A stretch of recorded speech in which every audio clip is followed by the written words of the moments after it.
यानाचा तालुक्याला छंद चढतोय नवा नवा. कारण या नाट्यामध्ये या आपल्या रत्नागिरीच्या या रत्ननगरीमध्ये बघायला गेला मित्रांनो तर शक्ती तुला असेल, नमन असेल आणि बैलगाडीची शर्यत असेल. इकडं बैलगाडीची शर्यती होतात, इकडं बैल आहेत, आमच्याकडे रेड्यांच्या झोंब्या होतात. कधी आलो तर या बघायला. म्हणून म्हणतोय यानाचा तालुक्याला छंद चढतोय नवा नवा.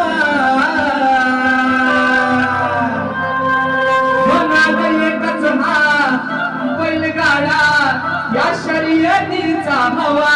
नाद एकच हा बैलगाडा त्या शर्यतीचा